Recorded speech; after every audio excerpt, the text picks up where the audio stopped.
Welcome back, kids, to the very first Easter. When we left off last time, Jesus was in the Garden of Gethsemane and he was praying, and some people came to take him away. And Chris had asked, what happened to that traitor Judas? Well, let's find out what his dad had to say. Funny you should ask, said Dad. Judas then marched into the garden, leading a group of armed men from the temple guard. Judas had told them, "The man I kiss will be Jesus. Seize him." Judas kissed Jesus? Yuck, muttered Chris. Mom smiled. In those days, a kiss was a way to greet someone, she explained. This kiss would let the soldiers know which man was Jesus. After all, Jesus' picture would never have appeared on TV or in a newspaper. After the kiss, the guards bound Jesus and marched him off to a hearing before the Jewish Sanhedrin or council, Dad continued. Although it was late at night, the high priest, Joseph Caiaphas, and the council held a trial. They declared Jesus guilty of blasphemy for claiming to be the Son of God and sentenced him to death. Then they had to take Jesus before the Roman governor to get the death sentence carried out. Why? Chris asked. The Romans had final control in Judea, including all cases involving the death penalty, Dad answered. The Roman governor had to be the one to carry out the execution.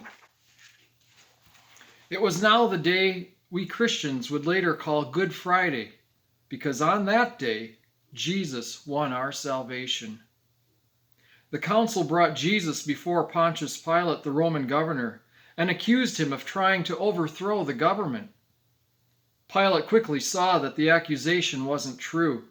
When he found out that Jesus came from Galilee, he decided to send him to Herod, the ruler of Galilee, who was in Jerusalem celebrating the Passover.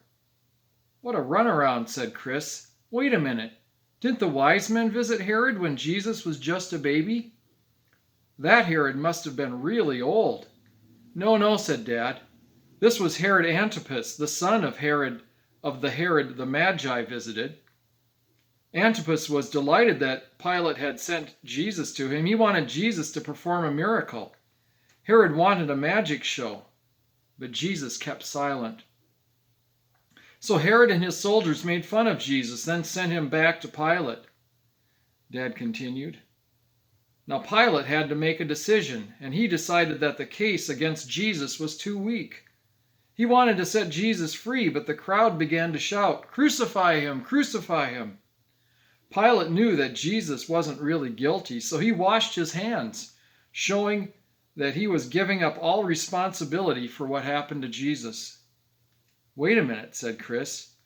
Why would the same people who cheered wildly when Jesus rode by on Palm Sunday now scream, "Crucify him," just 5 days later?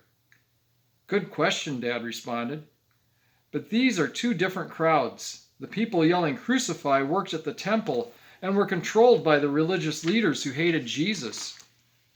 Those who had cheered Jesus on Palm Sunday probably didn't even realize he was on trial until after Pilate condemned him. How do you know everyone didn't want to crucify him? Chris asked. Well, let's look at what St. Luke wrote for the answer to that question. The soldiers made Jesus carry the beam for his cross to Golgotha, the place of the skull, where he would be crucified.